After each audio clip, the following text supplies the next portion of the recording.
Alright, hey, what's up, YouTube? Welcome to Play It Paint It Live. Hope you guys are having a fantastic Saturday evening.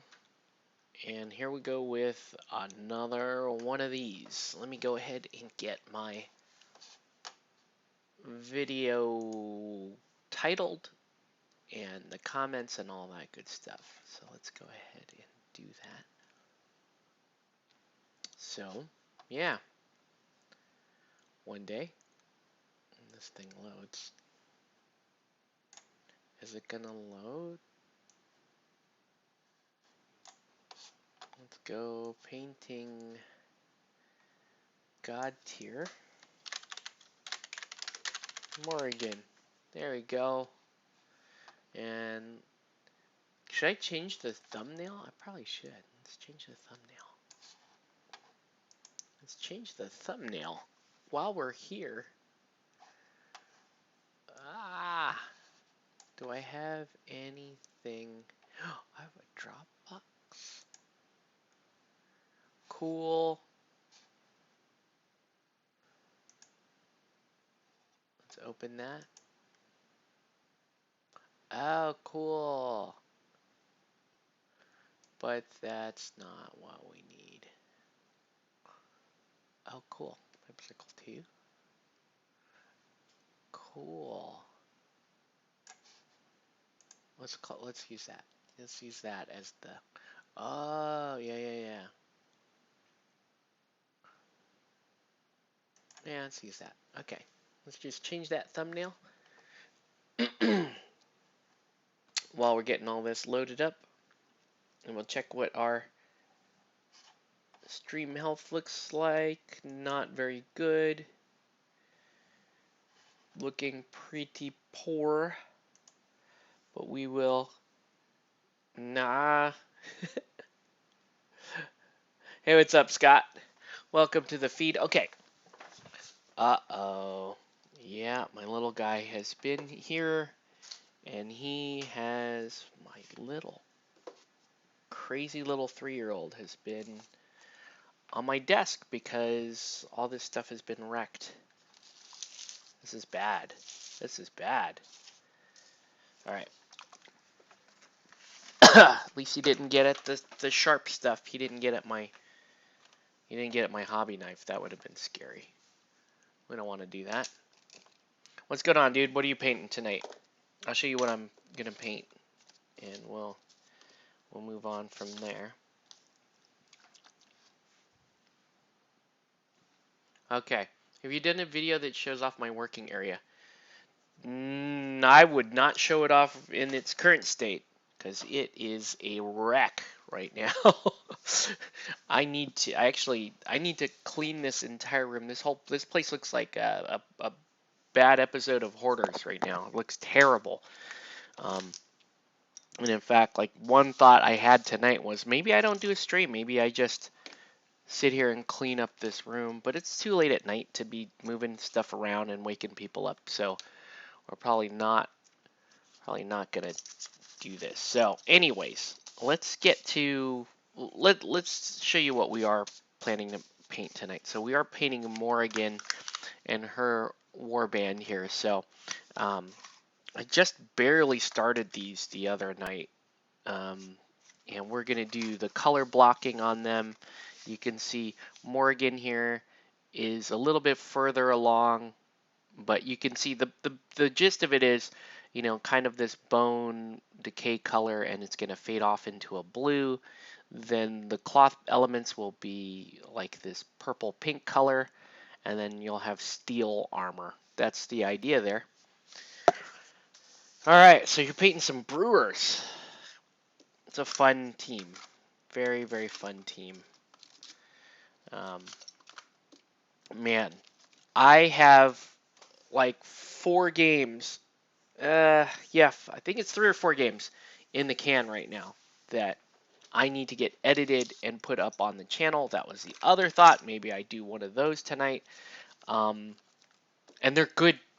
They're good games. There's 1 RSDA game and like 3 Guild Ball games. They're in the can, and I need to figure out what's important enough to do first. I think in chronologically, Aristea was recorded first, so I might do that if I can remember. At this point, with so many games played, the hard part is like when I'm doing the voiceover, trying to remember what actually happened, because I try to edit these with the game fresh in my mind. I have a 4-year-old. My house looks like a hurricane got in a fight with a tornado. Yeah, I have a 3-year-old and a 6-year-old. Um, so yeah, it's bad. Speaking of which, I can't even find. Okay, well, all right. So we're gonna do the color blocking. Thank you, sir.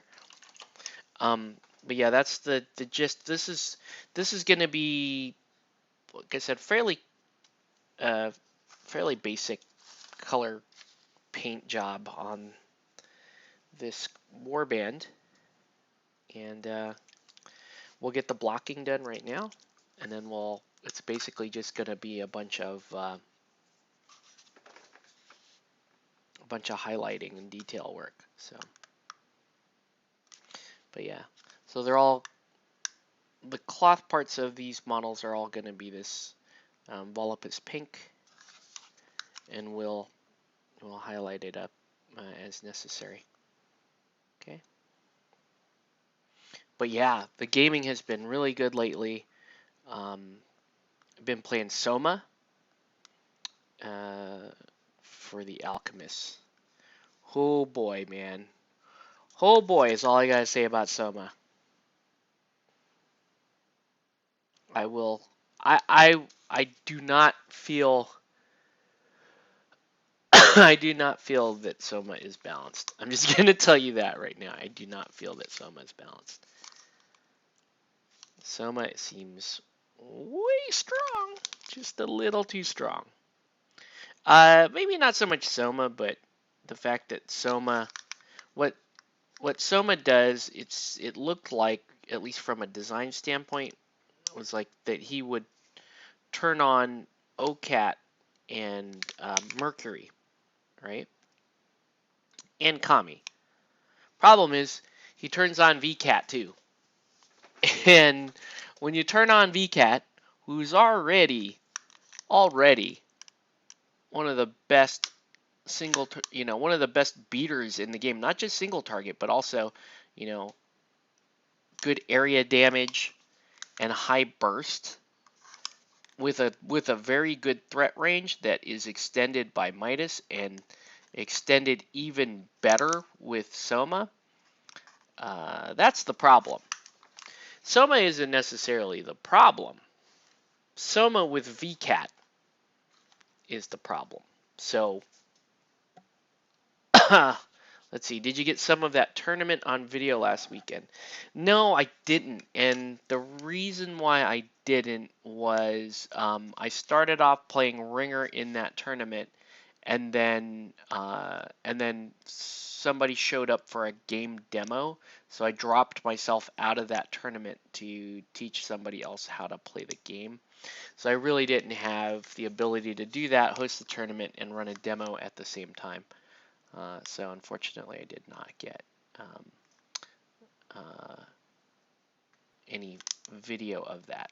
That said, it was a pretty good tournament. Some of the people traveling in performed very well in that tournament. I forget. I think Pedro or Ryan ended up being second. Kevin took top honors with the Falconers, which is he's a very tough nut to crack. Um, even even when you feel like you've got the upper hand. I played some Soma against uh, against Kevin this week too, and that was a pretty epic game. It was a very, very epic game. Yeah, Soma is yes, I agree. He's too good with VCAT. Um, but yeah, I played Kevin, who is really our top player in this area, just regularly beats the tar out of us. And I played him with Soma, but I didn't take VCAT, and that ended up being an excellent game. It was too bad I didn't, I have too many games other games in the can, so I didn't record it. But that was an excellent game. It went down to the wire. I managed to pull that one off, which is rare. Like I haven't, it's rare that I beat Kevin, but I've done it a few times before. But did it with Soma, but not VCat. I had OCat out there. So, but the issue, well, I mean, Soma isn't a problem if VCat gets turned down a notch.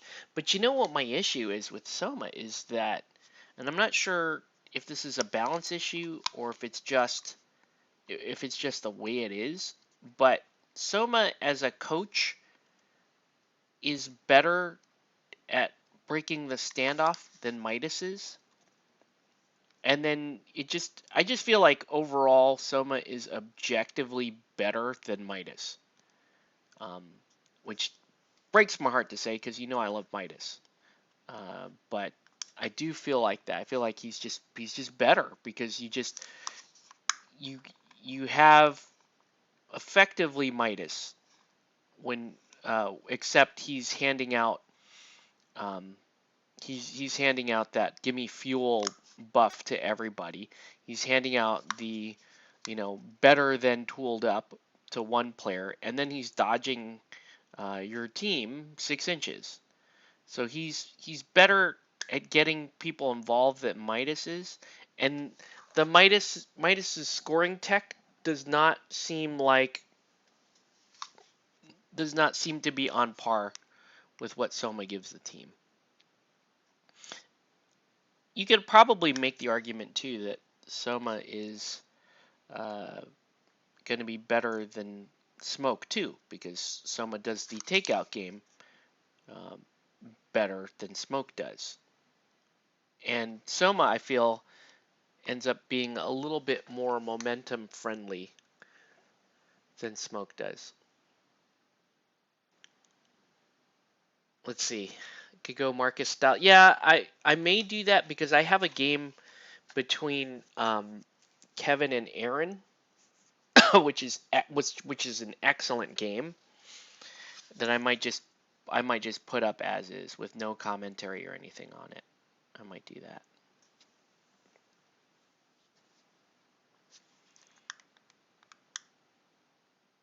But yeah, we've been having some really, really epic style games. Um, and yeah, I've been trying out Soma. I do have one game of Soma in the can, and it's Soma against Vet Greed. So you get a little of both, but it's gonna go up, and I don't want to give it away, but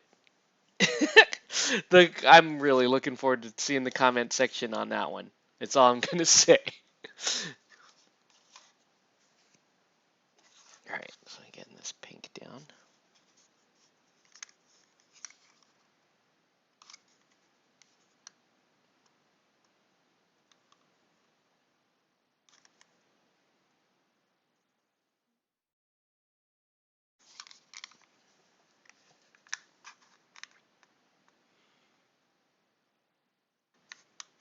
It's right now. It's I'm having a lot of fun playing Soma, um, because he is not just because he's strong, but I do like that whole idea that like I'm playing the support captain, I'm playing a coach captain, and then when you need it as the strong finisher, you've got the crazy Numa coming in there. Oh man, Numa can put in work. Like so, my game with against Kevin, and since I don't have it on film, I can just sort of recount it to you. Um, so Kevin was playing Falconers. So Divana, Feralcy, Rundus, Minerva, Egret, and Rundus, Minerva, Egret, and Icaros, right? So he's playing that Falconer lineup, and I took Soma Flask, Mercury, OCAT, Vitriol, and Kami. And so he kicked off to me, I think. Yeah, he kicked off to me. I ended up getting a very early goal with Vitriol. And then the next turn, he took out Vitriol. He took out Vitriol and scored a goal, I believe. Yeah, I think he scored a goal with Egret. Then I ended up killing. Trying to remember here. I think I killed Rundus. I think I killed. Yeah, I think I took out Rundus with a combination of Soma and Mercury, and then I turned on. Then he ended up taking out Kami, and then so it was 8-6, and I went to Numa. I went from Soma to Numa, thinking, okay, I'm probably gonna lose this game, but let's push. Let's push a takeout because I don't know, and that strategy worked mainly because he missed a goal. He had a second goal attempt with Icaros that missed, and so with Numa out on the board, Numa was able to kill a fully loaded Minerva, and so Numa takes out Minerva, which kills so much of the Falconers' like whole offense, especially a fully clipped, you know, uh, Divana, because fully clipped Divana is just like you're planning on taking. He ended up doing. Um, he ended up killing somebody again. I forget, but he ended up. Yeah, it was. It got to a point where it was 10 all, and it came down to initiative. I got initiative, killed Divana. I'm sorry, 10-8. I killed Divana, and then he didn't have really any answers for anything. He didn't have enough hitting power left. So I managed to get the ball over to Kami, and then Kami scored for the win there. That was a crazy game, though. Crazy, crazy game. Anyway, I know I described that super poorly, but yeah. So Soma, I thought that Soma would be really, really good at turning on Mercury because TAC 7 is awesome, and Mercury, being able to put fire out where he wants is also awesome. But in practical terms, I was like, well, OCAT does that very well. I was using the abilities with Vitriol to put a lot of fire out, and Kami to put a lot of fire out too. So, okay. Sorry, I'm like.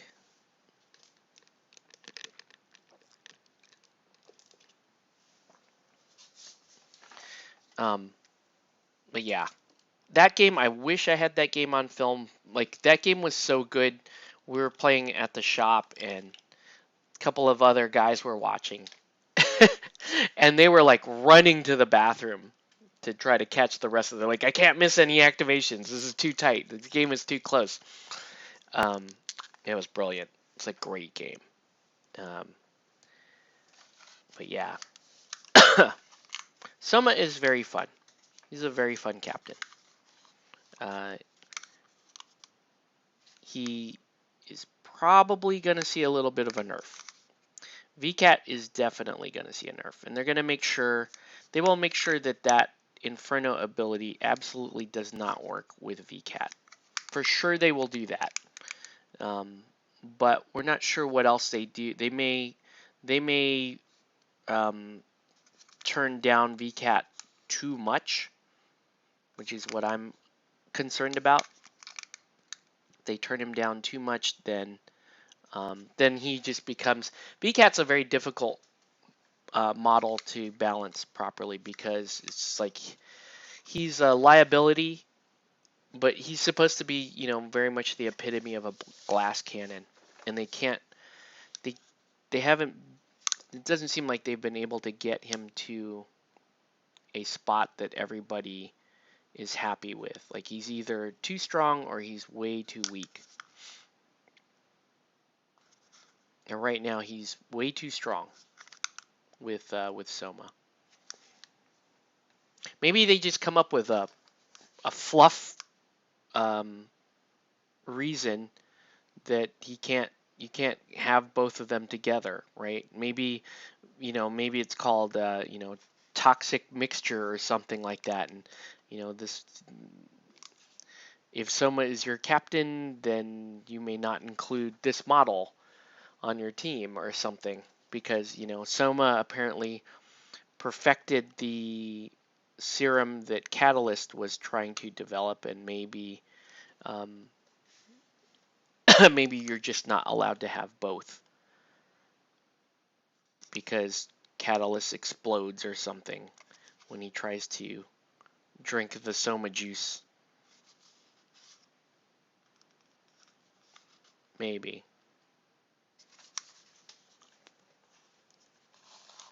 But yeah, I don't know. I hope they don't. Um, I hope they don't make any of those players unplayable. But I do think that they need to do something because it's going to be a rough period with people playing Soma and VCAT. It's just very, very disgusting. Um, and like I was apologizing to people. Then I had, some people in the group were like, "No, I really want to see what this is." So they specifically asked me to play Soma. Please play Soma. I think Soma is fantastic. Like I really like how Soma can turn up OCAT though, because that's crazy. OCAT is crazy with Soma. He's not VCAT levels, but he's still crazy. Like think of like TAC 10 on uh, on OCAT's playbook is pretty damn strong. Like that's great stuff. TAC 6 on Kami is fantastic. TAC 7 on Vitriol is fantastic.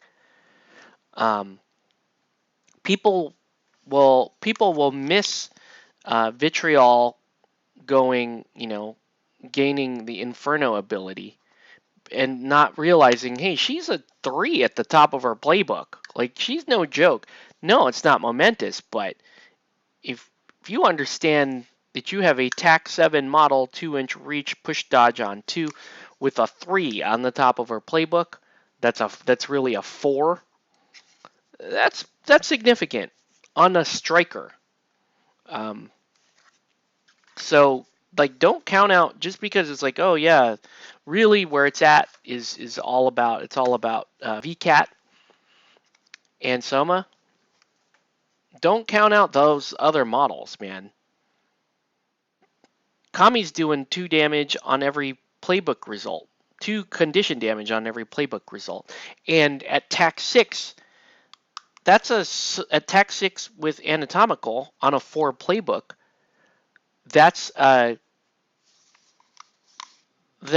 more than 2 condition damage per attack. So Kami can be very threatening, and she can keep fueling herself too with fire. So Soma is amazing. Even if now the one thing I noticed, because in that last game I had to go Numa and wreck things with Numa, the team you missed that give me fuel. Or at least I did. I was spamming the shit out of give me fuel. They're like, oh yeah, okay. Put fire over here, give me +2 tech. Put fire over here, give me +2 tech. Like on all these characters that I'm used to just having poor poor results with on the playbook, now have that +2 tack when they need it. And that's no joke. Okay, I gotta figure out how I'm gonna do the blades and stuff. I want the blades to look like ice. So maybe I do the hilts in the steel color.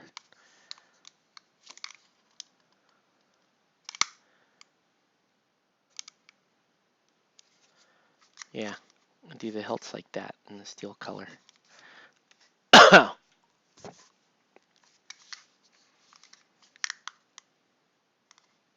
And we're gonna experiment here, see if we can get something that looks not quite like ice, but you could tell it's derived from ice, right? Ice magic is what we're going for here. All right, so handles should all be steel, but blades will not be.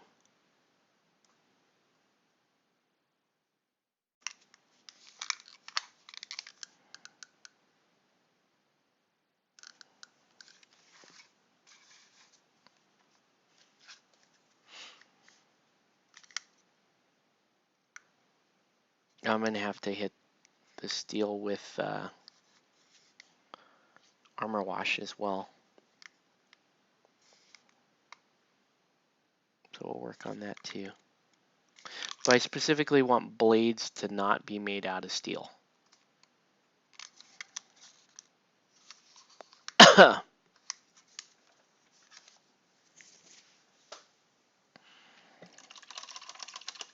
right, we're gonna experiment on this. We're gonna experiment on this and see if we can get it to where we want. But the first thing is we're gonna hit all these blades with this ethermatic blue, because that will serve as the, I guess, kind of the pre-shade to all of these ice-like weapons.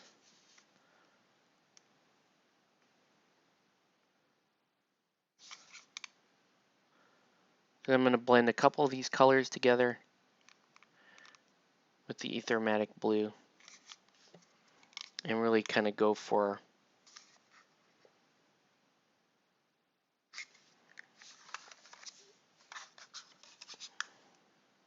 like I said, icy spicy is what we want on all this stuff.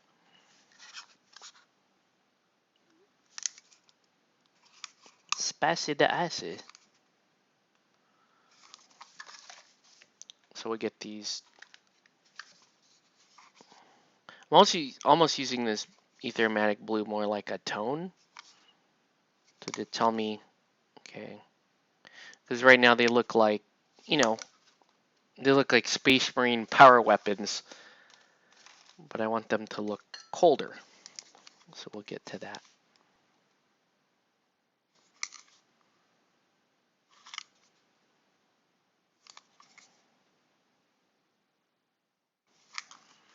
All right.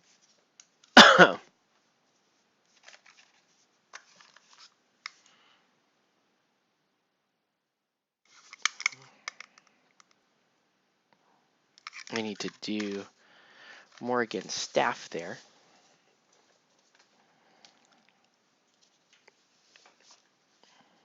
So Morrigan staff here will have this blue on it.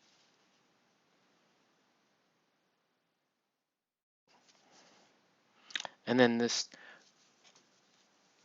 top part of her armor too will have this blue.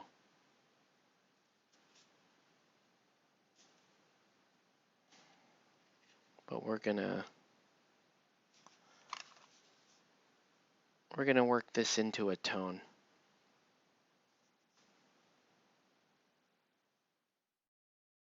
Okay. So far so good. Let's do wildwood on the staff.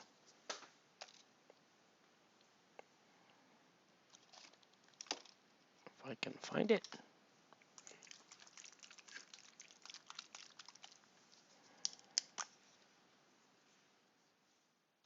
Look at all those belts. Look at all those belts.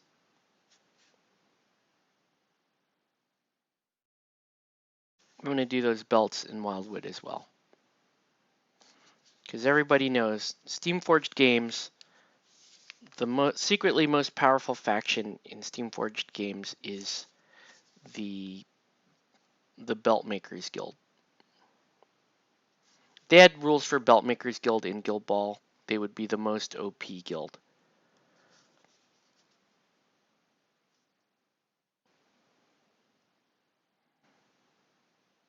Like, if it's one thing all factions in Guild Ball agree on, is that you better secure the shit out of your pants with many, many belts. And you better just have belts all over your person to carry whatever it is that your guild does.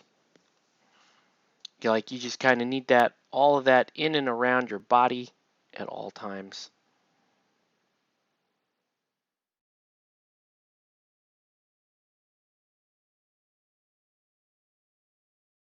Okay. All dark there on the belt.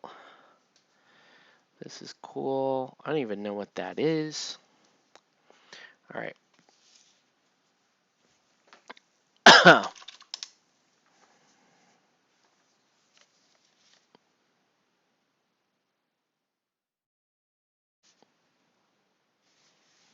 Okay. So now we're starting to see the basics of what these guys will look like. Now we're going to start messing with this right here. And I want this to look a little icier, right? So we're going to use inks to do this, I think. And I need 2 inks in particular here. Okay, so I'm going to use, I need a turquoise ink. That's kind of the next thing going down. And I'm going to thin it into, I'm going to thin it with a little bit of airbrush medium so that it's super thin.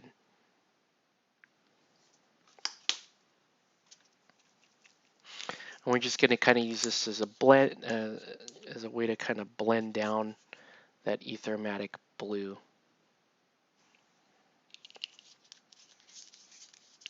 So you got a couple of elements here. You have crystals and you have flames on this. And I'm really working on the crystals here.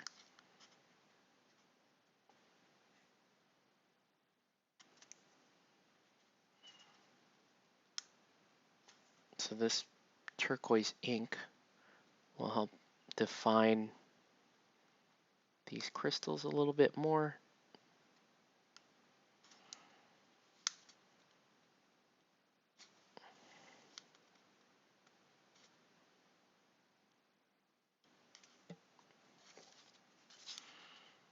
So it's just giving me a little more color there.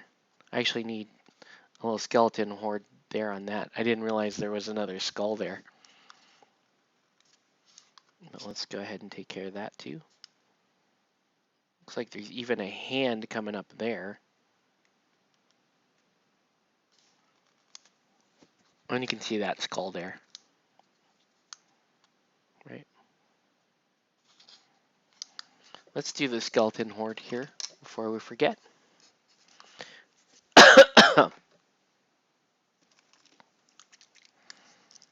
And then obviously I'm painting GodTear, so at some point we want to do GodTear for the channel as well.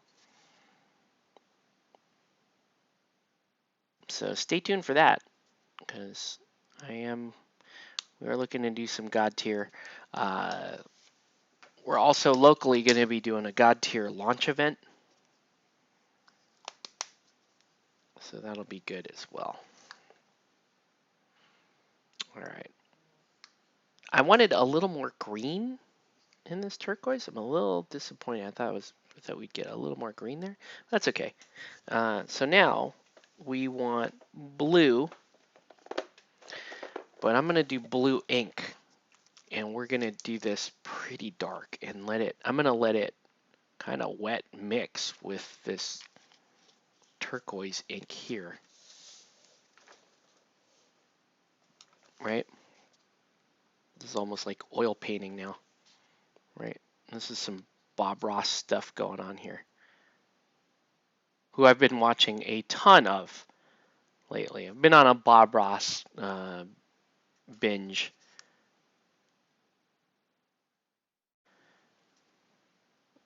That's looking nice.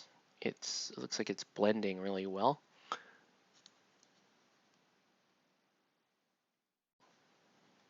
It's actually kind of a nice mix there. I don't want it to pull too much down in there.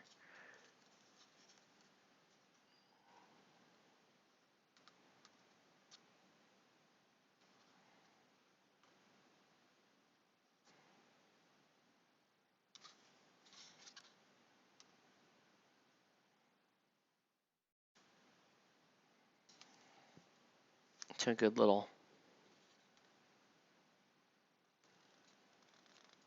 get all that to blend.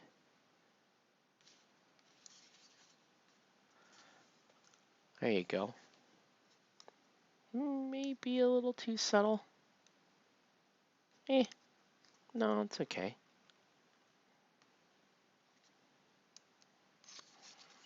I just feel like it needs a little green, in my opinion. It needs a little more green. But let's highlight it and see if we like it. Okay, what is dry that we can work on right now? Armor, I guess. We can do armor wash on the steel armor bits. Oh, actually, before I even move on to that though, I might as well get the tops of these shoulder pads and all this with the ethermatic blue.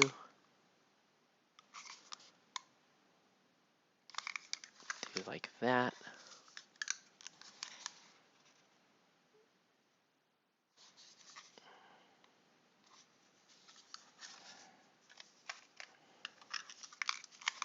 Maybe this gray armor should have a blue, like a bluish tone to it.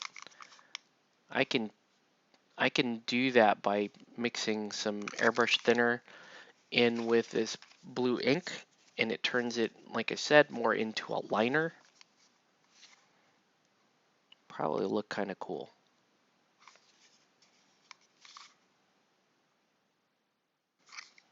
Yeah, so we'll turn it into like a blue liner.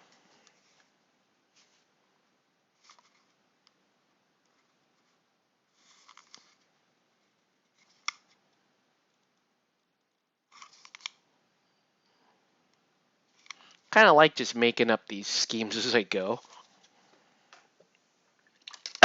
Okay. So we already have some blue ink in the palette, so now it's a matter of thinning that blue ink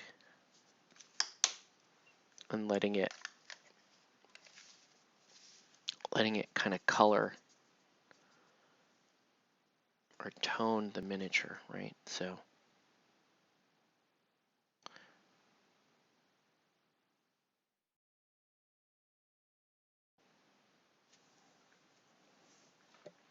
that's kind of nice there. You can see how it's kind of working off that blue flame, right? But even beyond that, like I want to have like blue, little traces of blue, like working into this armor. It may be too subtle to see.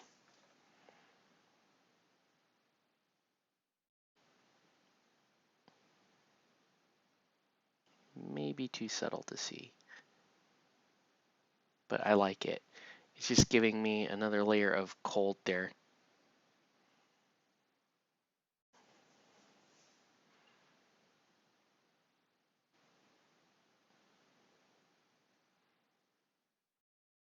Yeah, I like that.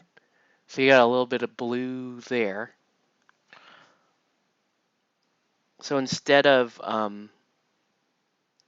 armor wash, we're kind of just using this blue to give us tones and shadows on her armor.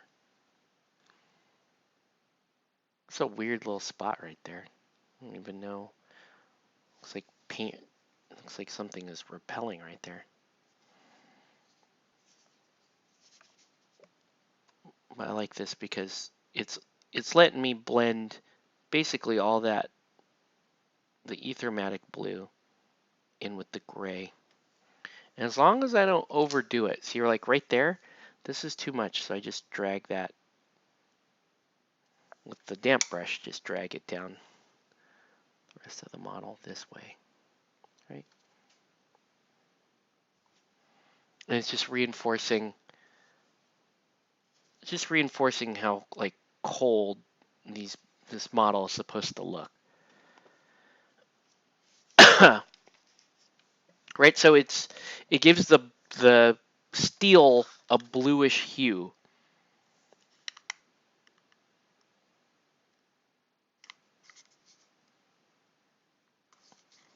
And as long as it doesn't look like I'm painting ultramarine, right?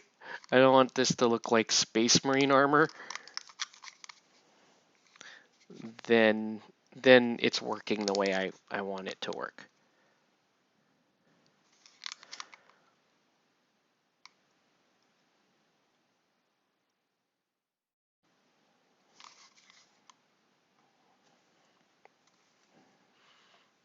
All right. Thank you, sir. Not too subtle. Looks good. Thank you.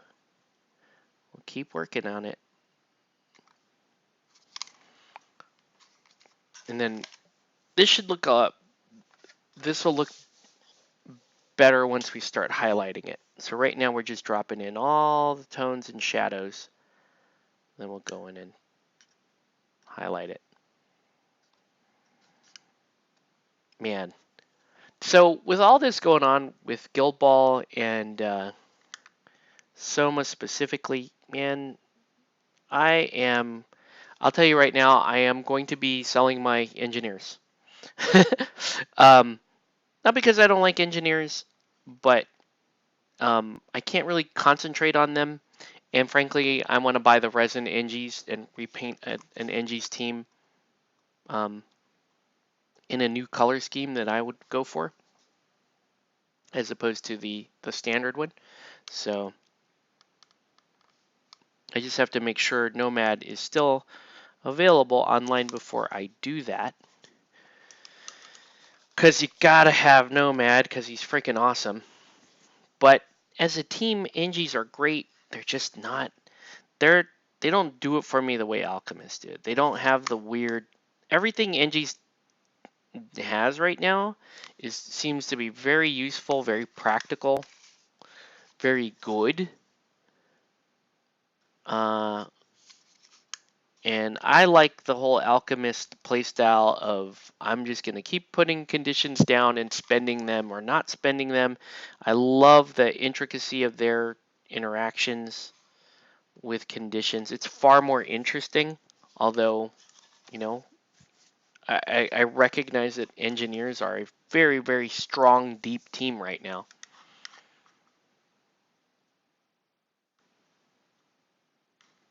So they're very good, but I want to spend really more. I want to spend most of my Guild Ball games playing what I really love, right? So I want to play more Alchemist. Now, that I guess one of the questions you might have now is, you know, with Soma out, is Midas still my favorite captain? The answer to that is yes. He's still my favorite. Midas is still my favorite captain. He's still how I ultimately prefer to play Guild Ball.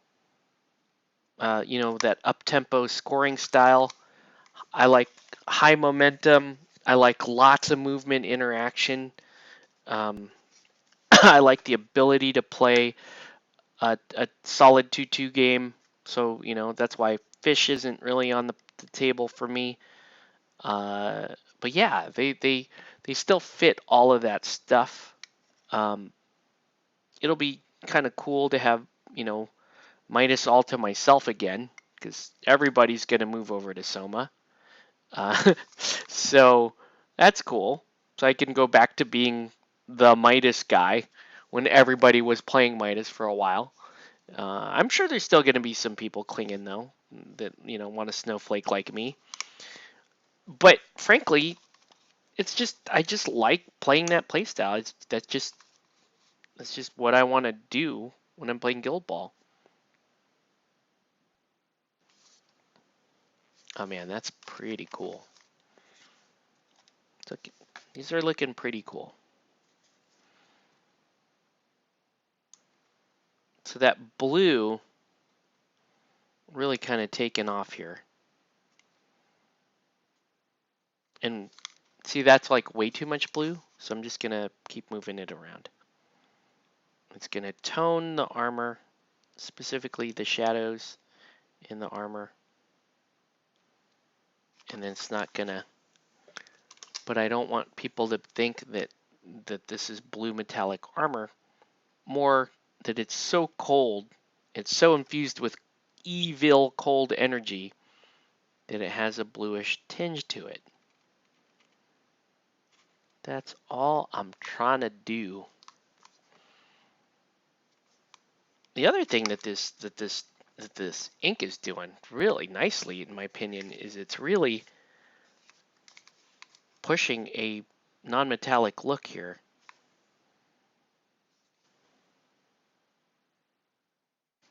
Like that effect is actually even better on the minions than it is on Morrigan herself because of the scale, right? That's pretty sick. Okay. So we're gonna lay off the armor for just a minute here, and we're gonna highlight the cloth bits. Okay. So this is where we're gonna be a little more careful. Sometimes I would highlight with, let's see how this works. Entrail pink. This is a lot more subtle than say squid pink or sunset red, which are generally how I might do this, but we're gonna do this guy here.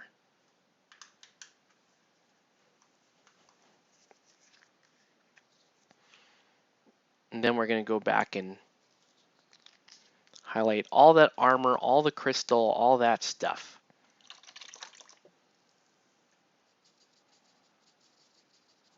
So again, going for more subtle here on these highlights.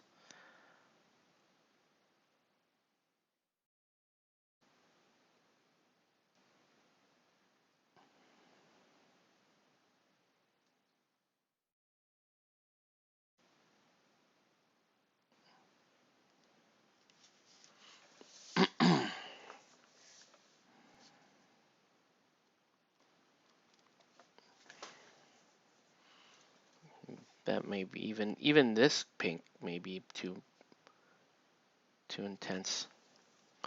Not bad though. Oh, what am I doing? I'm supposed to be using my new brush to test it. Okay, hold on. All right. Yeah, let's switch brushes. Because I love my 404. It's super workhorse size 1, and it's great for that. But we've been trying out this Abteilung 502. This is like an economy Marta Kolinsky style brush. Look at the tip on that guy. Pretty hot fire.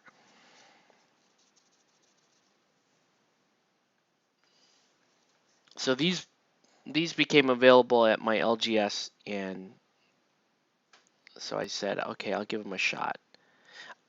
Do they replace your Winsor Newton or your Artis Opus or your Raphael or your Rosemary and Co? No. My opinion, no, these don't. But if you're a new painter, if you're a beginner, or if you're looking for a low-cost backup for those brushes that you can obtain locally, then you can't go wrong with this. This is really nice. My main complaint though is that this is a size 1 and has a teeny tiny little belly. This is really closer to a size 0 in a Raphael or a Winsor Newton. Great for detail, but you know, size 1 is you still want a sharp tip, but you want a little bit of base coat friendliness, right? You want to be able to do a little more work with a size 1 than you would with a 0, and then you want a little more sharpness than you would get out of a typical size 2 brush. All right, I tend to look at brushes, like my system of brushes is I like to have a size 2 and a size 1, and I ideally want to do most of the work with a size 2 and use the 1 for the detail work, but never really needing like a size 0.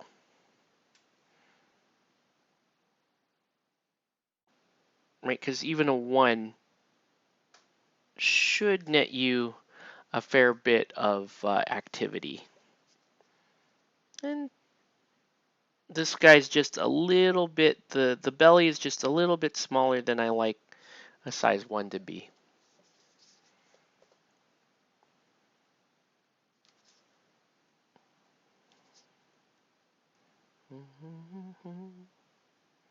Okay. So we're getting some good edge highlighting from this size 1.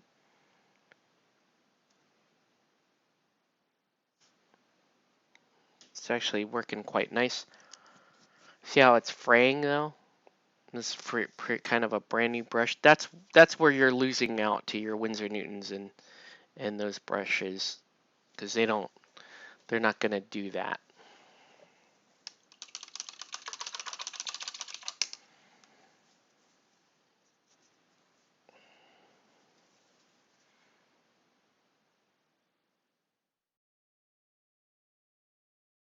All right. Okay. Let's do some quick highlights on these guys.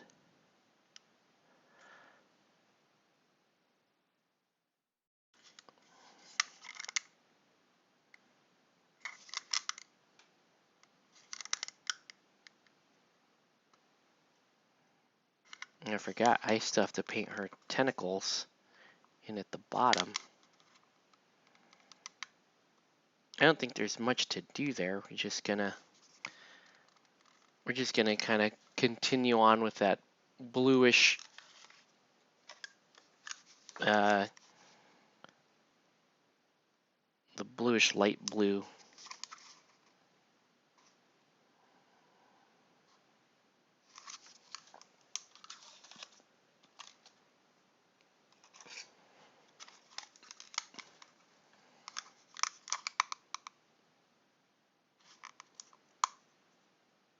Man, they're so easy to paint. Little undead minions. The elves took me longer because they're just so much softer, and you really want everything to look nice and elegant on them. So I took a little more time painting the elves and that kind of thing. And then when I was painting the little crystal minions, like I said, I was watching Bob Ross, and I ended up like painting the crystals like 5 or 6 different colors when I really only intended to do like 3.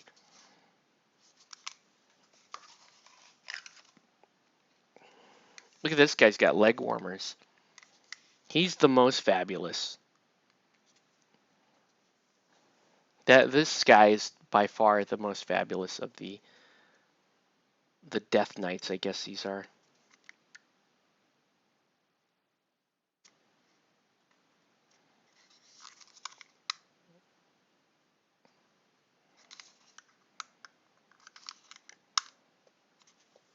Okay.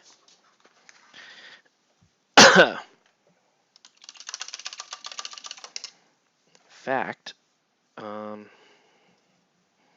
I'm gonna, you know what I'll do for like the tentacles at the bottom is let's actually drop some Arcelian green in here.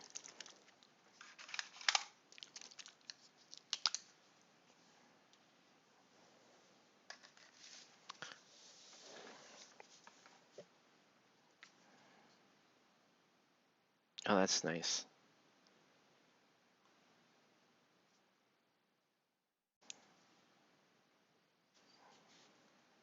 This is a really nice color.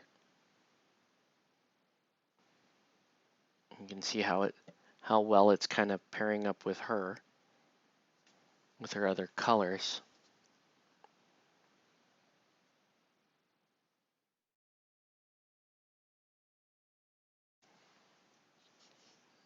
So we'll use this as kind of their squid feet. Not sure why she has squid feet, but we're doing it.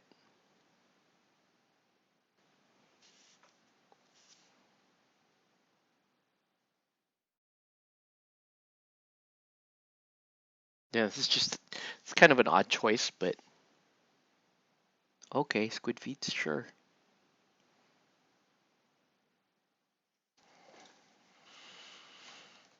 And you'll see some like squid growths from here, right?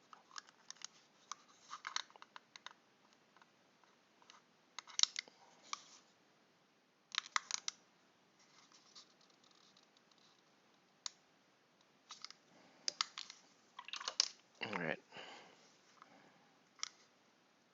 Blend them up, soften up those edges. Oh, that's cool. A lot of snow undead in this GodTear game.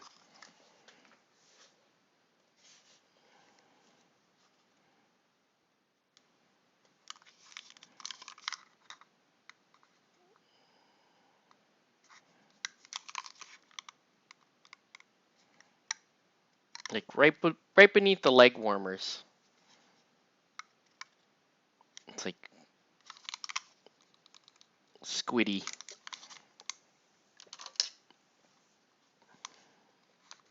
Let's do a little fade above the leg warmers, right? Pretend that transitioning is happening at the level of the leg warmers. Yes, I'm going to keep pointing out that this guy is wearing leg warmers. It's funny to me, folks. It's funny to me. All right.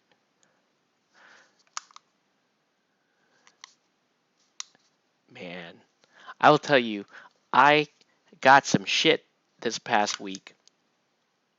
People saying they don't understand my references because I'm old and they don't get my 80s and 90s movie references. You know what? That's not my problem. That's your problem. I'm just kidding. They were messing with, it was playful messing with me. Trying to say I'm old. Well, you know what? I'm cool. How about that?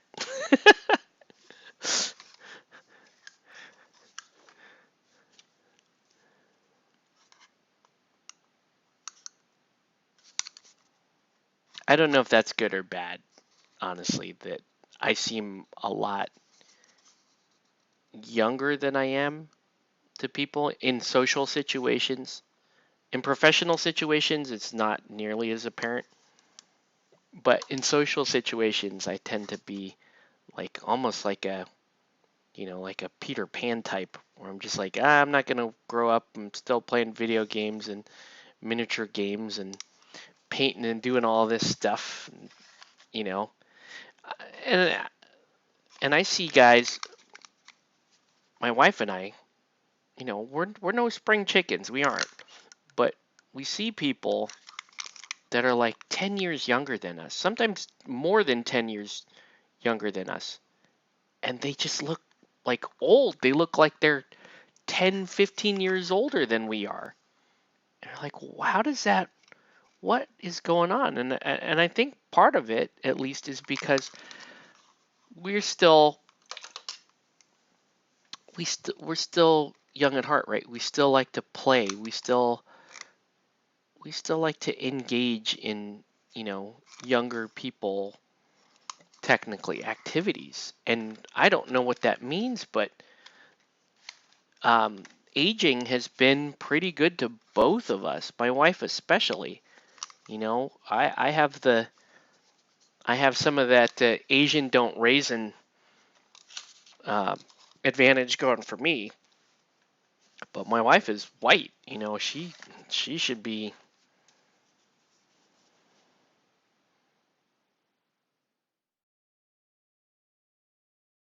I've seen plenty of white women her age that, like, if I'm being raw with you, it's like, man, ugh.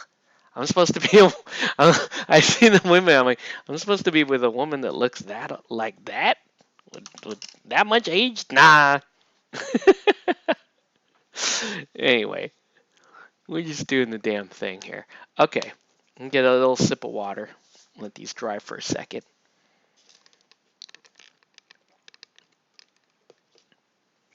All right. So now, really, this we're just gonna do some like edge highlights on this. So I'm gonna make a white glaze so that it's not too sharp.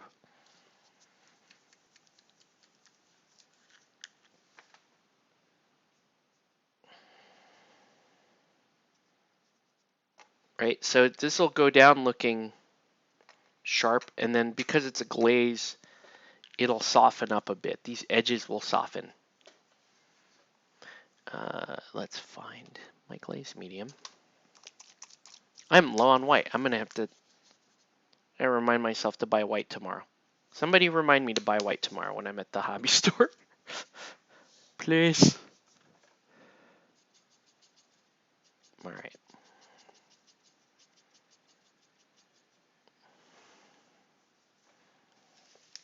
So we'll go back to this for a second. Yeah, I feel like this needs green. This is boring. This thing is boring to me. Let's get some Arcalian blue, Arcalian green on it first before I highlight this.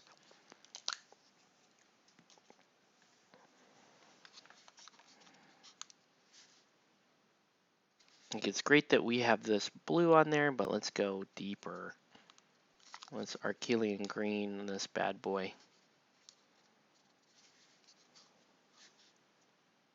So I'm just gonna apply it there first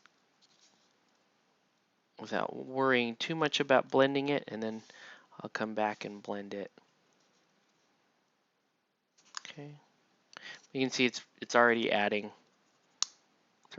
more interest. It's giving me green and it's going darker. Those are both things that I was hoping to do. Okay. Cool. All right. So now now we're just gonna soften all this up. Right? And then we'll come back and highlight it and pick out all the details in it.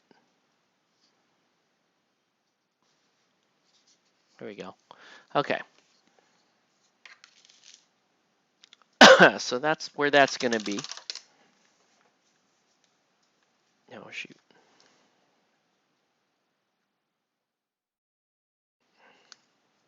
There we go. Okay. All right.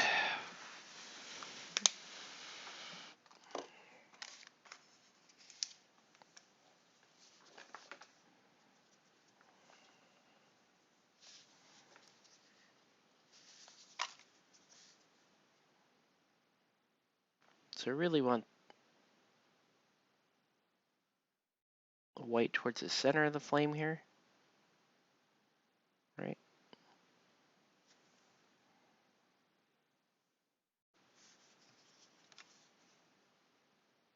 So back in here.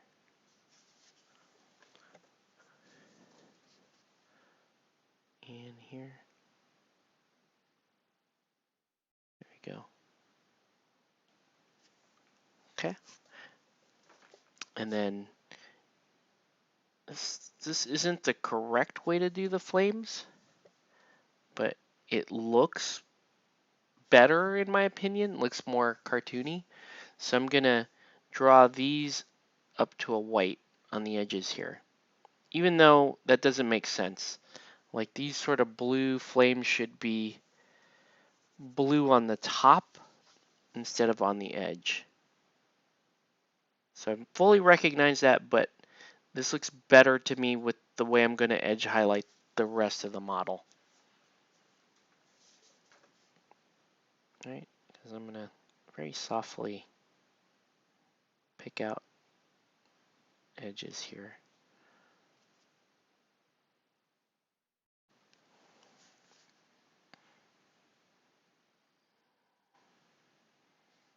So you really want these edge highlights to be sharp.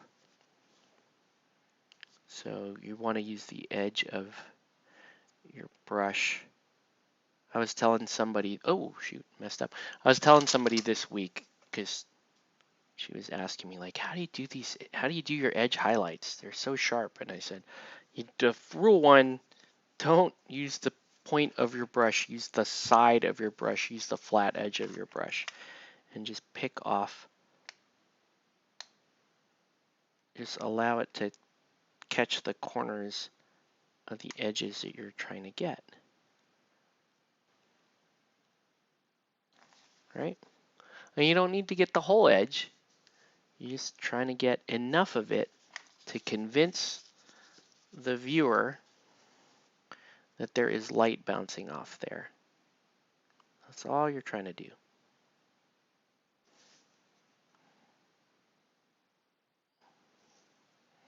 Because you can overdo this. I've seen plenty of examples of that, and I've done it many, many, many times where I've overdone my edge highlighting. If you do your edge highlighting right,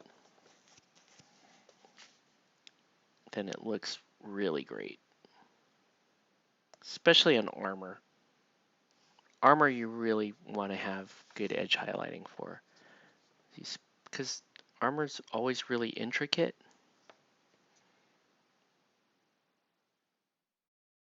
Man, I've got to fix that. I've got to fix that with, let's see. How do I want to do this?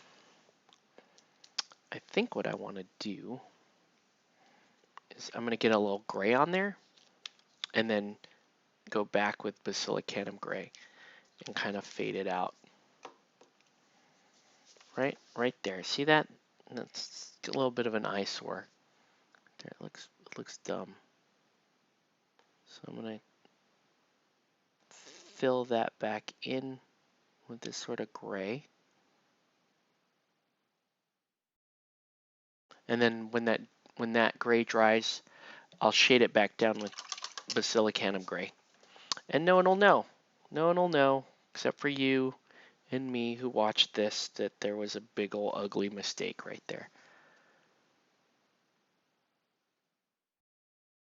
Whoa.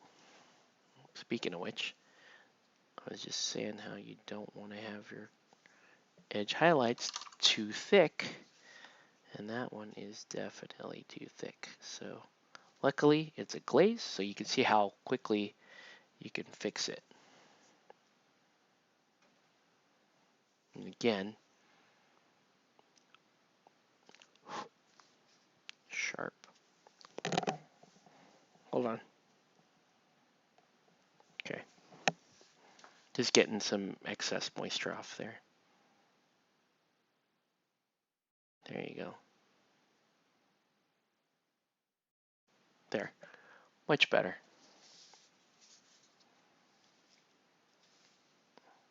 And edge highlight here.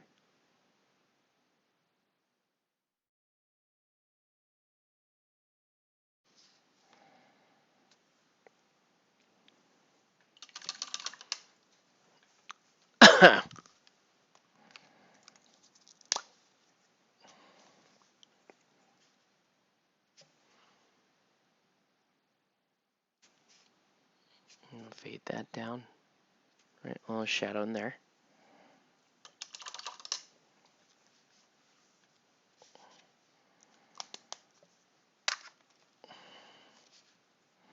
I think I want an edge highlight going here. So we're going to spend a lot more time on Morrigan's details than her minions, obviously. But I want that line closed up, that line. That looks good. All right, we'll go like this. Edge highlight there. Edge highlight here. Blend that out. Edge highlight here. So it's going to be towards the top parts of this armor. Like that.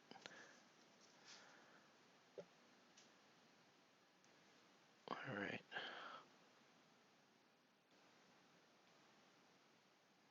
There we go.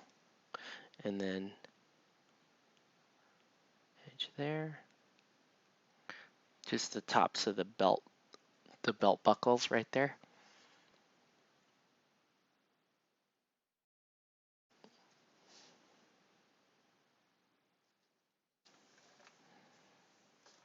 And up here, this is going to be softer.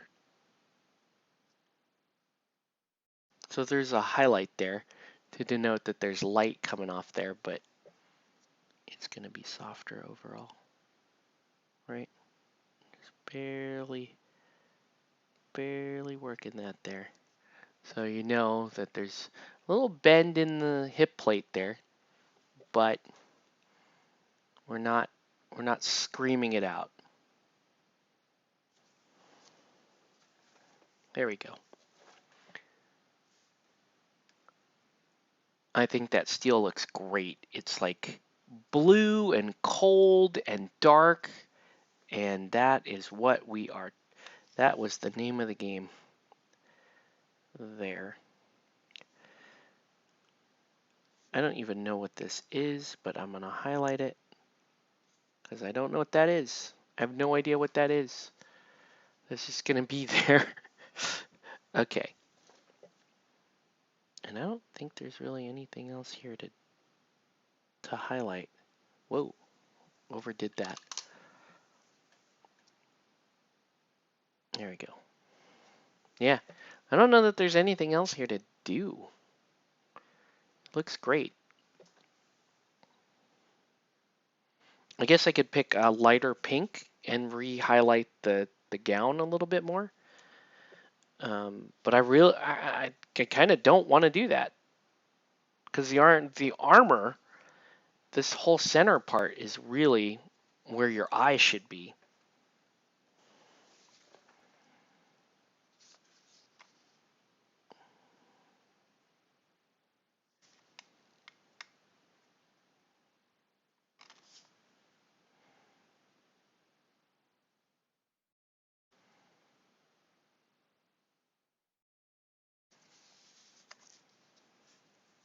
All right.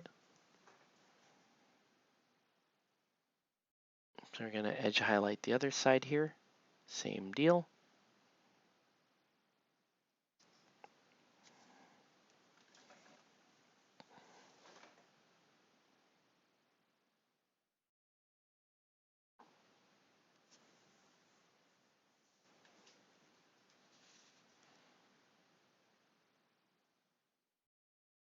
Whoa.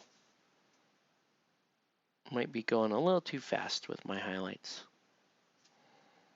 So I'm going to try to slow myself down.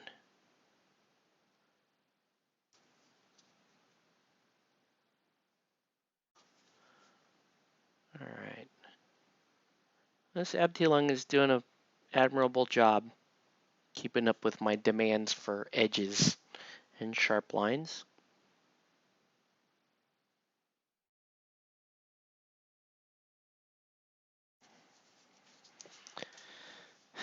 There we go. Okay. Pretty happy with her. Let's move it along. Let's get these guys too.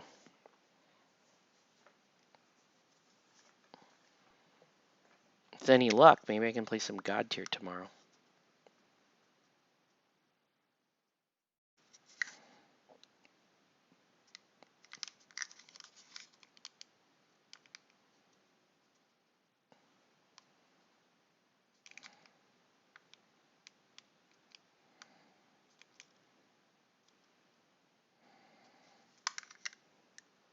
All right.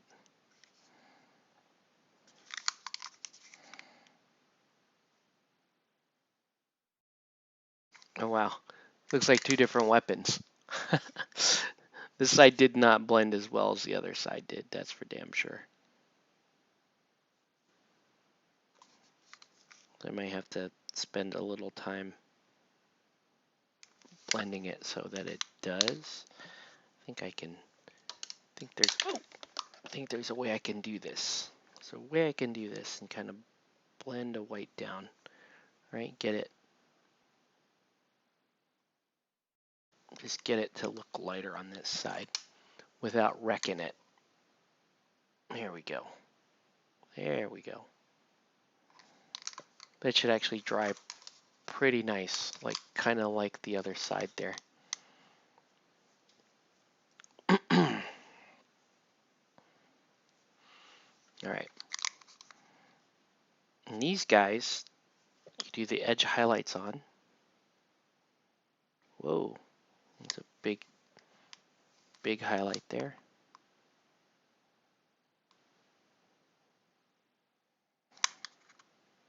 Really only want to catch the sharpest edges with this highlight, right?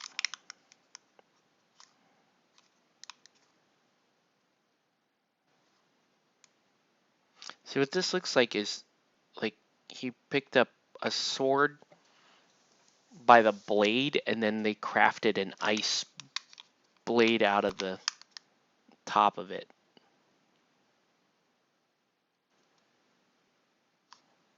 I don't know if that made any sense. Yeah, either way, sorry. Okay. And let's just fade in a little bit of light right there. There you go. This guy here is awesome looking.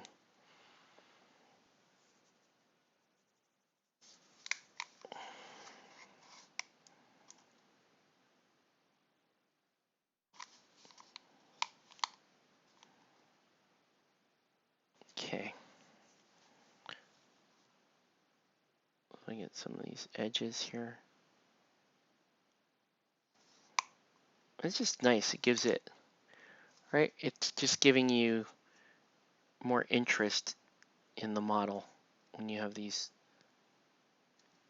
edges defined, right?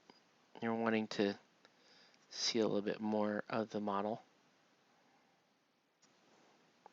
You get to see some more of the detail. Now, how come this blade is better than Titus's blade and Finvar's blade? Why is that more defined than their blades? Because it has an actual center line that I can pick off with an edge highlight. And it has an actual jagged line that I can pick off with an edge highlight. And therefore, making this a better looking blade than those giant ones on the champions of other warbands. Why?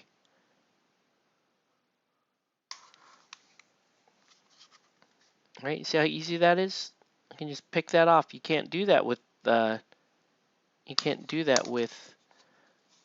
Finvar's blade. Which you're like, dude, he's only holding a double-handed blade that's taller than this model. How is that even a thing? This guy here is dope. Look at this guy. I love that it looks like they are fighting with ice weapons, which is cool. That's exactly what I was going for. Right? Ice-derived weapons is what I was going for. I believe those were my words. And these look like ice-derived weapons.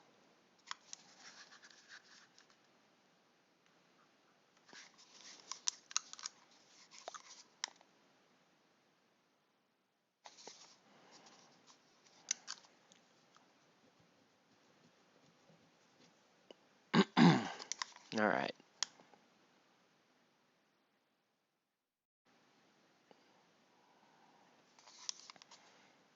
I think in the regular like studio art, there really isn't like this eldritch ice fire coming off the top of their armor. But I like it. It's just more interesting.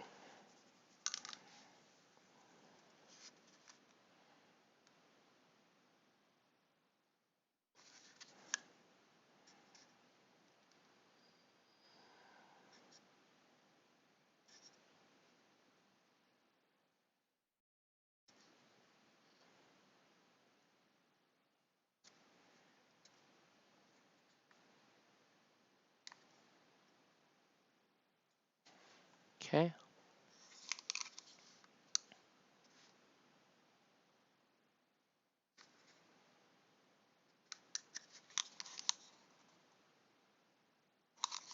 But yeah. Look at that. There's like great detail on this armor. I love how it's like jagged and irregular. It looks way more interesting than, say, to me anyways, than like GW Chaos armor, which doesn't even make sense. Well, yeah, I've converted to Chaos, and you just have, wait, now I have to carve in all these like perfect little filigree bordering and all this other crap into your armor. You're like, it's called Chaos. Shouldn't the armor look more like this, where it's like warped and demented? And yeah, it can have spiky bits and twisted edges, and look at that. Like that looks like it could have been a normal knight suit of armor at one point, but when this guy went frozen death knight, the powers that be changed it. That's what you want. Chaos armor just is ridiculous. It doesn't make sense to me. Why would, oh, I'm for chaos now. The Nurgle stuff makes sense because it's just like, okay, now it's starting to rot.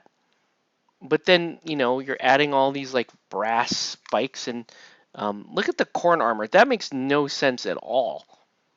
You're like, oh, we're just gonna put these giant anti-aerodynamic ears on your armor, and you're expected to run faster across the battlefield and want to chop people up when you have no peripheral vision whatsoever. And you have an anti-aerodynamic design. Like big ol' ear flaps like that would slow you down. Look at this dude. He's got big things across his face, but guess what? They cut into the wind. They're not flat out in front. It's just ridiculous. Anyways, there. That's my nightly fill of talking shit about GW. So we're done with that. We can go on and carry on with our lives now.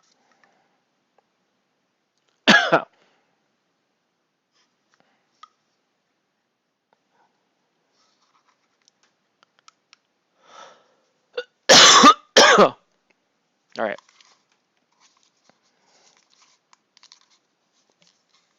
Yeah, these guys are looking dope though. And they were very easy to paint. Very easy to paint.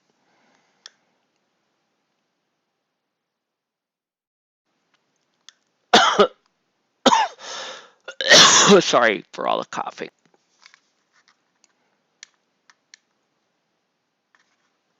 My throat just got really itchy.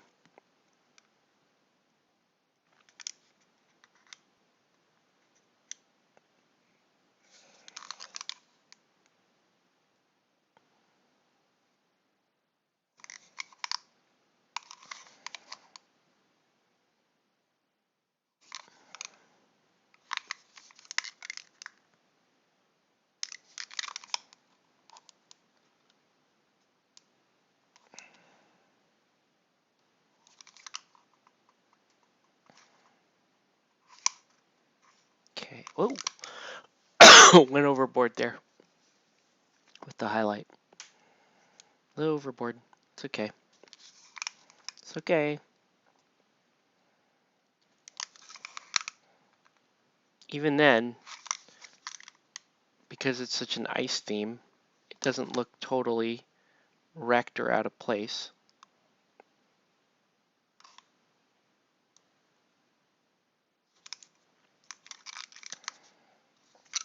Okay.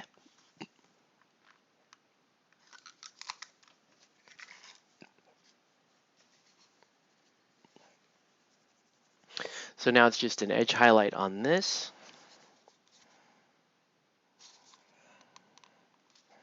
All right, now we're gonna define this thing.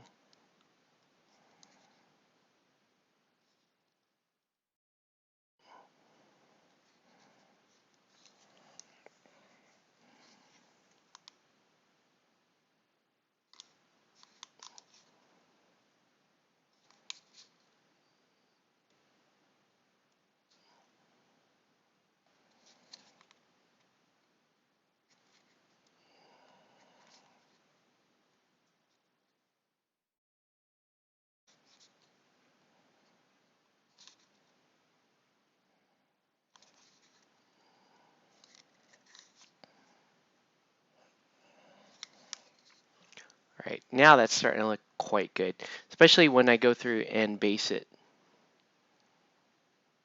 This should look pretty convincing.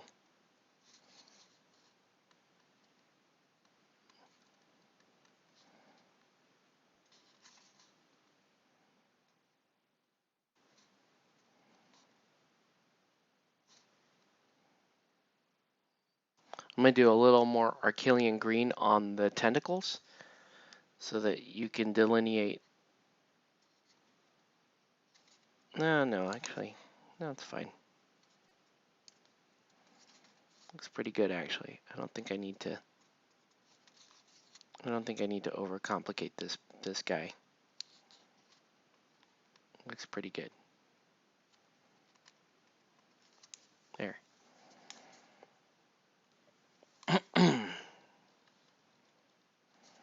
Okay. All right.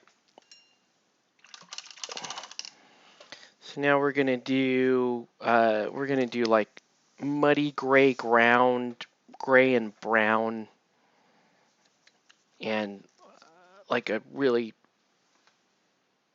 olive type thing. Ooh, sorry.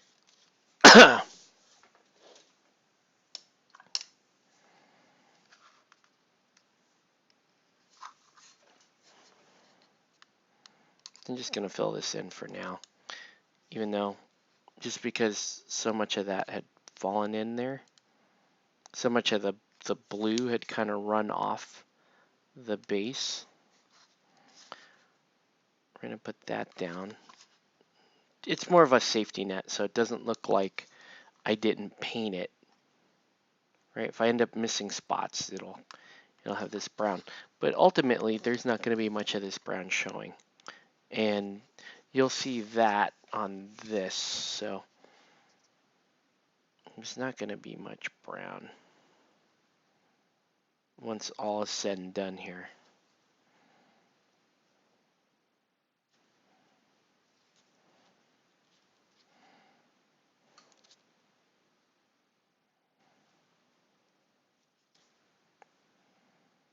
But all these like flat areas, those areas are probably going to remain brown.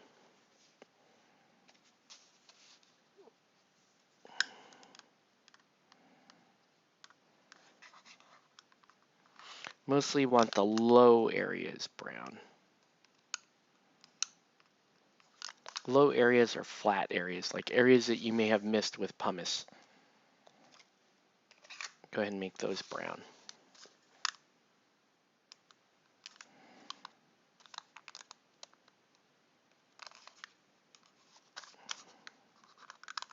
All right.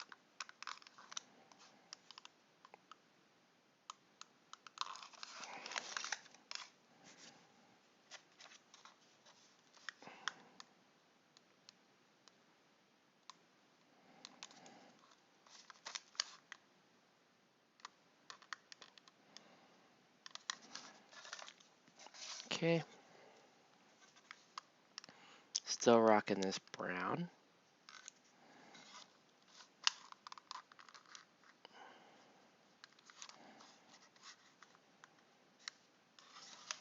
Okay.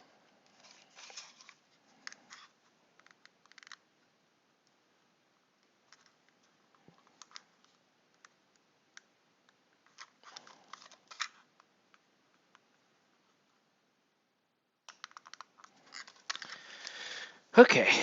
Whew. Let's see.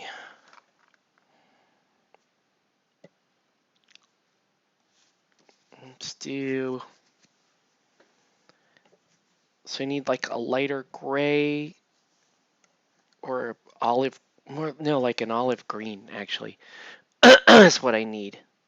Let's see. I know I had an olive green up here at one point. Hopefully, that's okay. Well, actually, maybe that's too. This looks right. This olive green.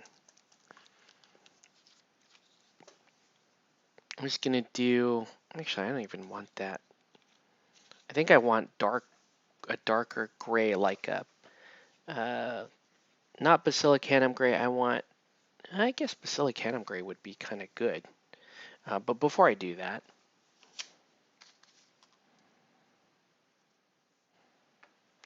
let's pop some gray down here on this.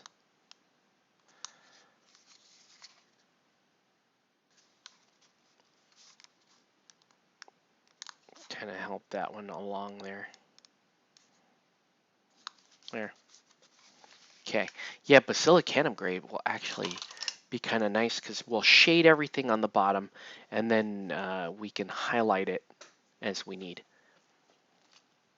So yeah, basilicanum gray coming back into the game plan here.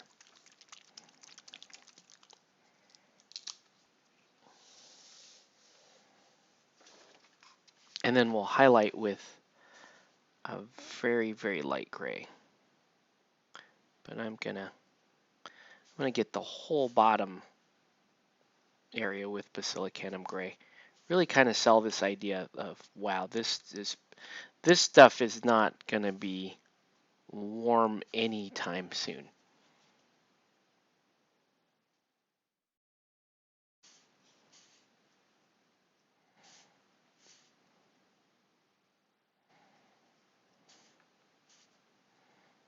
Yeah, probably should have used a worse brush here, but I'm trying to beat up this Abdelong 502 just to see how long can it actually hold that really nice tip that it's got.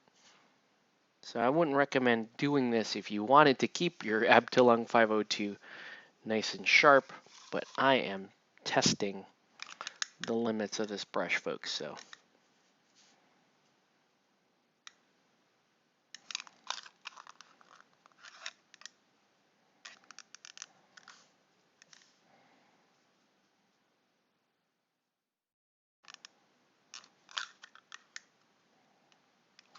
Wow.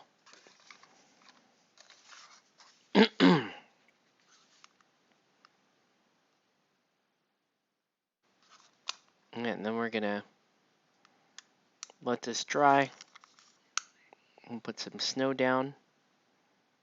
I don't think I'm gonna put any sort of tufts at all on these, just snow. Because I really want it to look like it's got no life around it.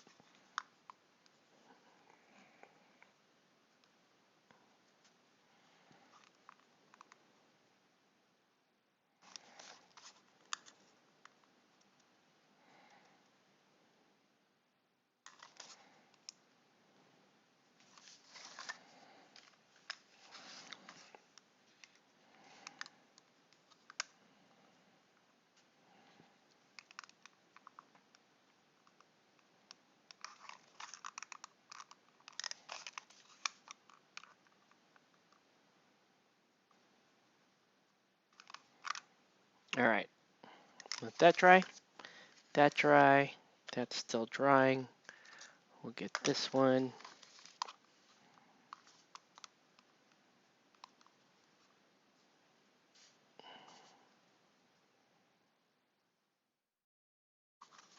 nice.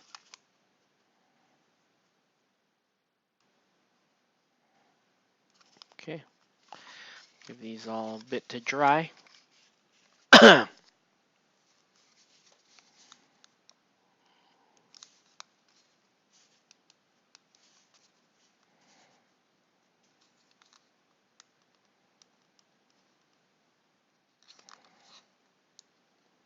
Okay, so while these are drying, we're going to mix up our snow slurry. Okay.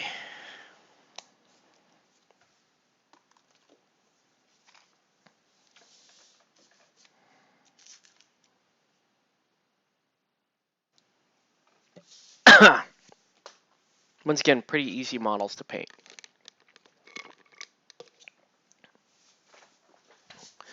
Okay, snow slurry. Put this away for a second. I need a little container to mix these. And the container I shall use will be this little clamshell container. This is a nice little, these little Corvus belly clamshells are nice because you have a deep side and you have a shallow side. And I like to use the shallow side. Right? So I'm going to use the shallow side right there. You should have like a tube. I have like a tube of PVA glue I can use. Let's do that. That's like way more PVA glue than I need. Probably way too much.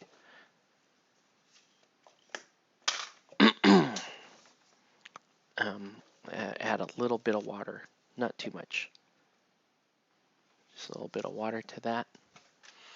And then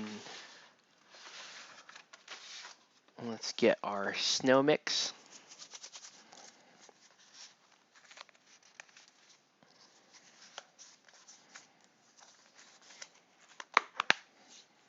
Looks like detergent. Looks like I'm doing. Maybe it is detergent. We never know. Get one of those 15-year-olds or whatever and tell them it's a Tide Pod. See if they'll eat it. All right, and I need a little stick to stir this up with, so I'm going to use a little hobby stick here.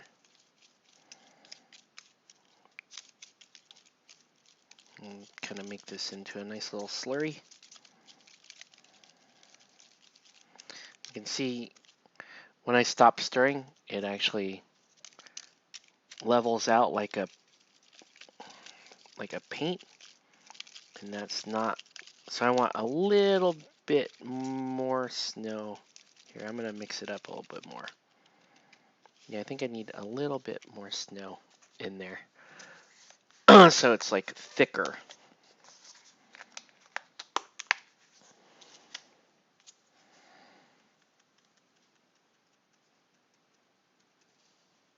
That's good.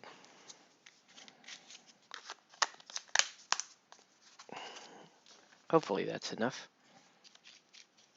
Yeah, that's good. So you see how it's like, now it's like really thickening up.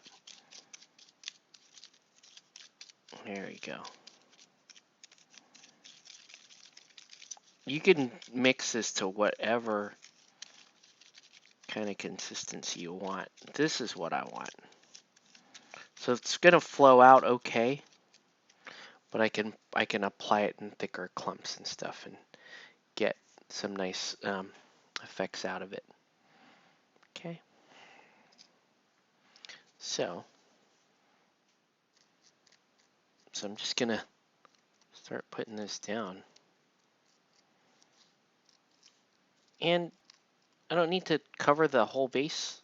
In fact, I shouldn't cover the whole base.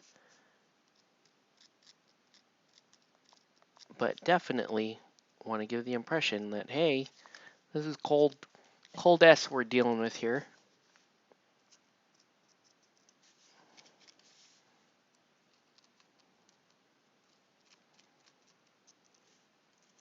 It's actually kind of nice with the basilicanum gray. still drying. It's kind of nice. Okay. There we go. Got a nice little snow base on her. Should look good on this too.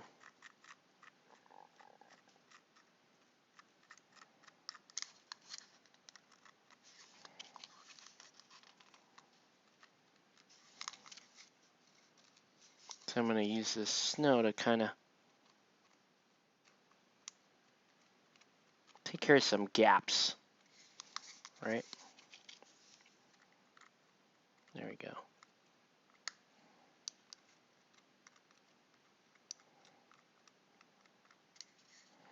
Okay.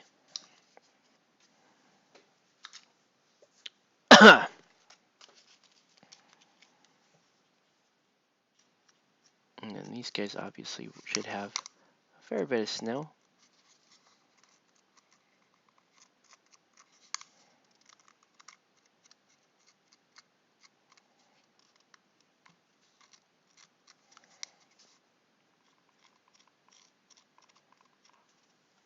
That's great. All right. Looking pretty decent, if you ask me. These are like snow bases.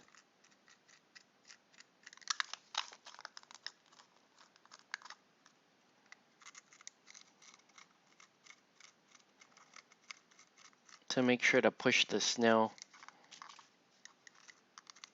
like to the feet, but don't bury the feet. Oh, a little snow there.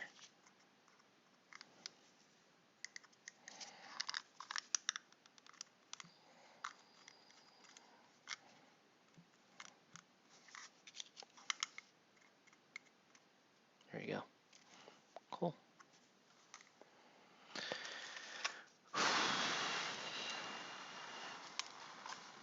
Okay.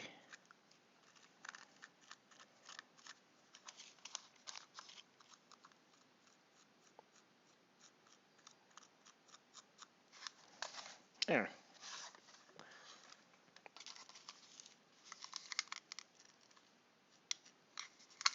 This is going pretty quick now.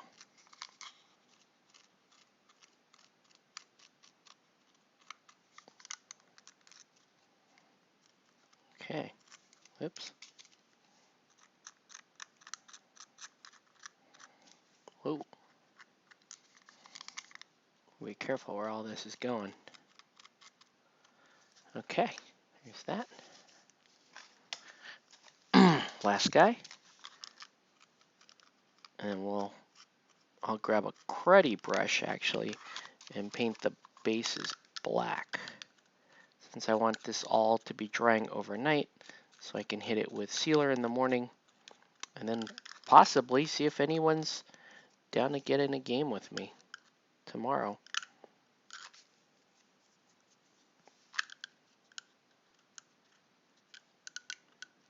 Right? There we go. Okay. Cool. Put that there. Let's get the wet palette back.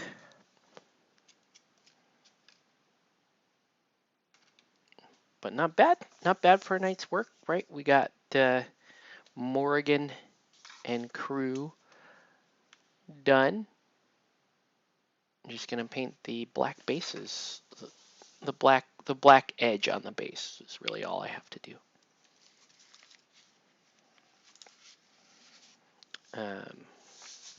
Hold on a sec.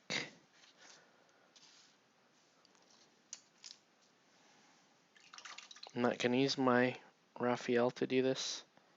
I'm actually gonna put it away.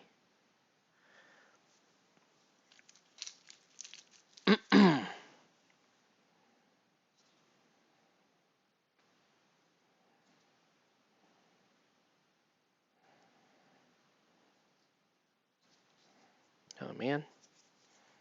Well, sorry guys. This is a lot harder to do without light. Ooh, okay. All right. So Where is my cruddy brush? That's a fairly cruddy. Ooh, that's a cruddy brush. Here we go. So we're gonna make.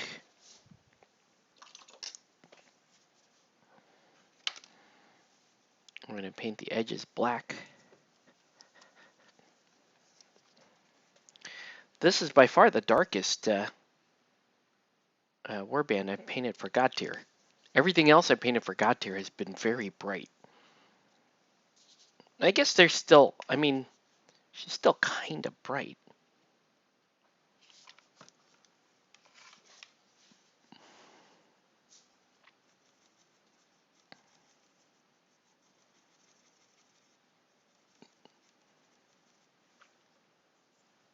Right. Her base is all warped too for some reason. I'm not really sure what that is about. Not really sure it's like all bent and curled up like that. That kind of sucks. Alright, so I'm using a cruddy brush here because if I accidentally paint onto some of that PVA snow mix, that I don't ruin a really good brush. Right, and all I'm trying to do is just get this edge painted anyway. So there's that.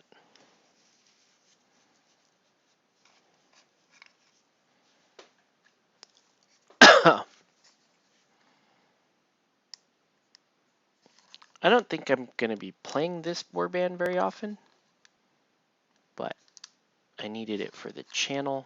I actually needed the gnome lady, but they are ready to go.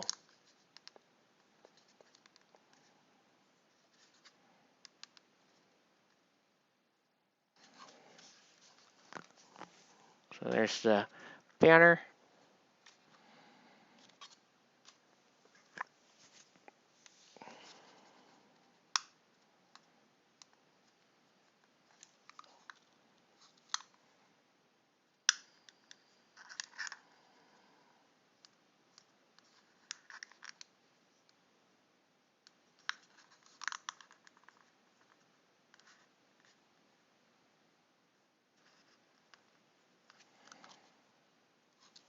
All right.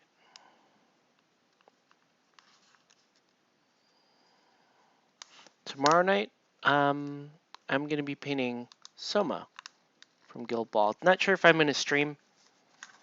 We'll see. If you guys leave comments here like, please stream the Soma, then maybe I will. But I don't know.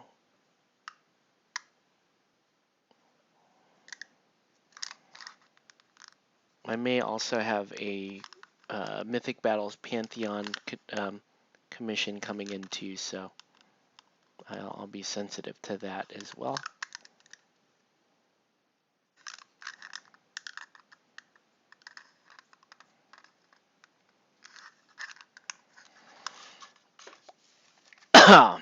Yeah, these are looking pretty sharp now. Once the bases are in and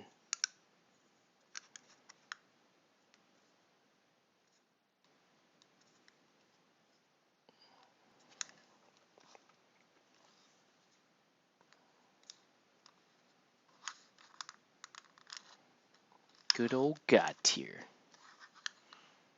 This is the group has the so cool mistress.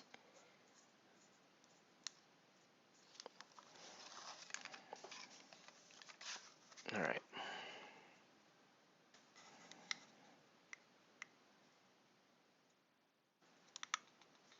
She has that ability Snowball's Chance, which is like a 3-die attack, and if it hits, it just kills you automatically. It's kind of fun.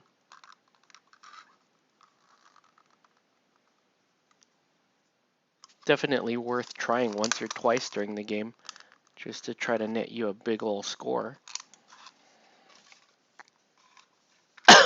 If you can get the right blights on your target,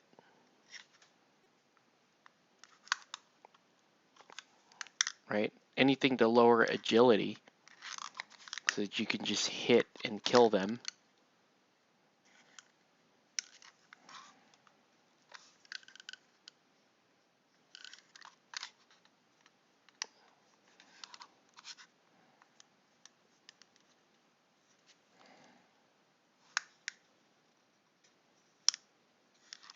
All right. Cool. All right. That wasn't too bad. Just beat the devil out of it. All right. It's like you said, been watching too much Bob Ross. All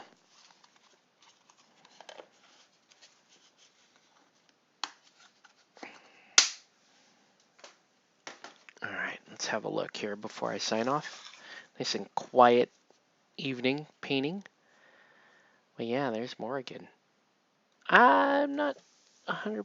These pink highlights look a little thick on camera. I guess they look okay because, like I said, I'm not trying to draw your attention down there anyway. I want you looking at that detail on the armor. That's where the hot fire is right there. The armor looks great. So you get that. And then you get all these guys. And these guys look pretty cool. So it's cool. Good looking warband. Painted up super fast.